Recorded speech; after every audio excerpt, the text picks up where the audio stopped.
अस्सलाम वालेकुम। वालेकुम अस्सलाम। क्या हाल है भाई, ठीक हो? जी मैं ठीक हूँ जी। क्या नाम है तुसा ना? मेरा नाम काशिफ है। केड़ी जगह ते रहने हो? कोट फतेह खान।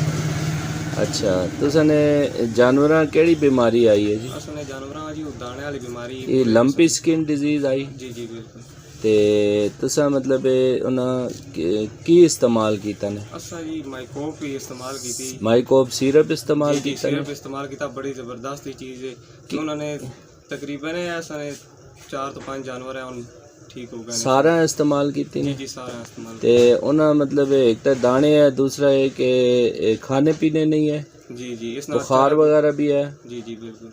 अच्छा, दाने भी ठीक हो गए, बुखार भी नहीं होया उन्हें? जी जी बिल्कुल सारे ते ठीक। चारा भी खाना पीना करन है। ये कितने दिन इस्तेमाल, केड़े केड़े जानवर है तुसा ने? असा ने तकरीबन 2 गायें हैं अच्छा ते 4-5 बच्ची है अच्छा, इस्तेमाल। उन्हें इस्तेमाल की ने ठीक हो गए? जी जी ठीक हो गए। कोई देसी टोटका या कोई टीका शीका लवाया नहीं नहीं? नहीं टीका शीका कोई टीका नहीं लवाया नहीं, कोई इस्तेमाल देसी नहीं टोटका नहीं कीता ने? जी नहीं बिल्कुल। ते इस तो इलावा जेड़ा बाकी लोग बड़े परेशान हैं ते जिन्हों ने जानवर काफ़ी ज़ाया होने पैन, देसी टोटके ते विच गलत गलत टीके लवाने पैन, उन्हें की मशवरा दे सो? मैं ये मशवरा सारा भी माइकोप की सिरप इस्तेमाल करो। ये बड़ा ज़बरदस्त सिरप है, ये एक बार तुम ट्राई करो। असा ही आजमाया थी, बड़ी ज़बरदस्त चीज़ है। असा ने सारे जानवर इस ठीक हो गए। अच्छा तुसा सारा भी मैं यही मशवरा भी एक बार सिरप इस्तेमाल करो।